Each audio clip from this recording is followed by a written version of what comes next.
తొలగించాల్సిన బాధ్యత ప్రతి ఒక్క కాంగ్రెస్ పార్టీ కార్యకర్త మీద ఉన్నది. అదే విధంగా ఇయాల అతనికంటే గనుడు ఆచంట మల్లన్న అని నిన్న మొన్న బీఆర్ఎస్ నాయకులు ఈరోజు మాట్లాడుతున్నారు. మేము మోడీ మీద కొట్లాడతామన్నారు. మరి ఆ సన్నాసులను అడుగుతున్నా, లక్షల కోట్ల రూపాయల దోపిడీ జరిగితే ఒక్క రోజైనా మాట్లాడినరా మీరు అని. ఎందుకు ఇవాళ బీఆర్ఎస్ వాళ్ళు బీజేపీని ఎందుకు నిలదీస్తలేరు?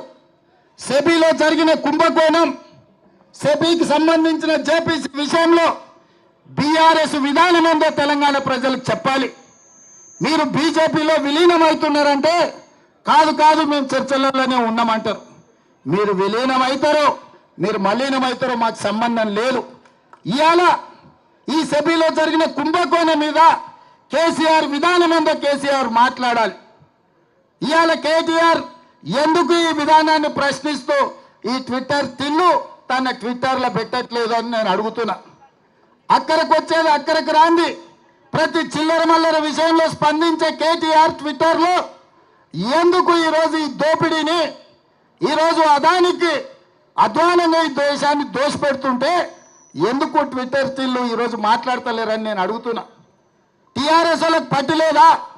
ఈ దేశ సంపద దోస్తుంటే బీజేపీకి అనుకూలంగా మీరు ఉన్నారని ఇది ఒక్కటే స్పష్టమైన సాక్ష్యం కదా. నిజంగానే బీఆర్ఎస్ బీజేపీలో విలీనం కాకపోతే, బీజేపీ బీఆర్ఎస్ చీకటి ఒప్పందంలో కాంగ్రెస్కు వ్యతిరేకంగా కొట్లాడకపోతే ఈ జేపీసీ విషయంలో బీఆర్ఎస్ విధానం ఏందో తెలంగాణ ప్రజలకు చెప్పాలి. ఇవాళ ఆ సన్నాసులు మోడీని, అమిత్ షా గారిని మెప్పించడానికి, సంతోషపెట్టడానికి అంతర్జాతీయ ఎయిర్పోర్టుకున్న రాజీవ్ గాంధీ పేరు తీసేస్తామంటారు. సచివాలయం ముందర ఉన్న విగ్రహాన్ని తొలగిస్తామంటారు. నేను అడుగుతున్నా, మీ తాతలు ముత్తాతలు మీ మొత్తం జాతి వచ్చిన రాజీవ్ గాంధీ గారి విగ్రహాన్ని కూడా ముట్టుకోలేరు. మళ్ళొక్కసారి నేను చెప్పదలుచుకున్నా, రాజీవ్ గాంధీ విగ్రహం మీద చెయ్యేస్తే మీ ఈపు చింతపండు కాకపోతే నా పేరు మార్చుకుంటా అని నేను చెప్పదలుచుకున్నా.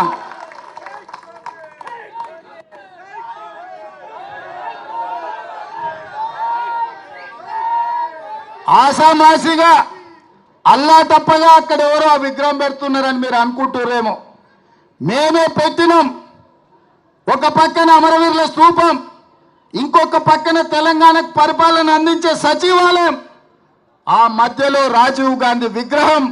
లక్షలాది మంది దేశం యొక్క స్వతంత్రం కోసం, ఈ దేశ సంపదను కాపాడే ప్రతి యువతకు ఆదర్శంగా ఉండే వ్యక్తి రాజీవ్ గాంధీ.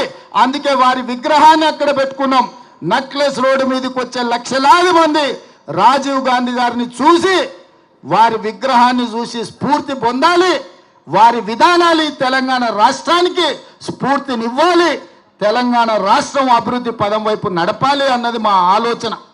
అటు పక్కన అంబేద్కర్ విగ్రహం, ఇటు పక్కన ఇందిరాగాంధీ గారి విగ్రహం, ఇంకొక పక్కన పివి నరసింహారావు గారి విగ్రహం.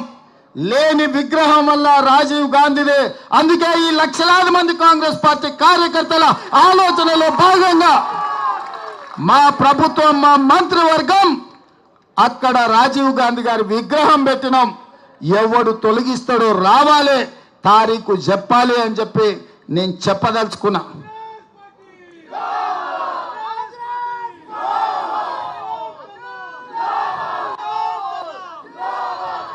అదేవిధంగా 10 ఏళ్ల తర్వాత ఉద్యోగం ఊడినాక, ప్రజలు వంగబెట్టి దంచినాక ఈ సన్నాసులకు తెలంగాణ తల్లి గుర్తొచ్చింది. అక్కడ తెలంగాణ తల్లి పెడితే బాగుంటుందని. మనకేమో ప్రజలకేమో తెలంగాణ తల్లిని పెట్టాలంటున్నాడు.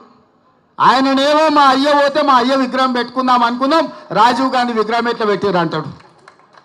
అందుకే తెలంగాణ తల్లి అంటే సోనియమ్మ కనిపించే తెలంగాణ తల్లి. ఆమె జన్మదినం డిసెంబర్ 9 నాడు. తెలంగాణ రాష్ట్ర ప్రకటన డిసెంబర్ 9, 2009 నాడు. కాంగ్రెస్ పార్టీ కార్యకర్తదని నేను చెప్పదలుచుకున్నా.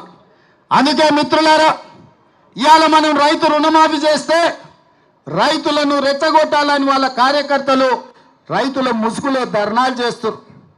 నేను ఒక్కటే మాట చెప్పదలుచుకున్నా, ఏ రైతుకు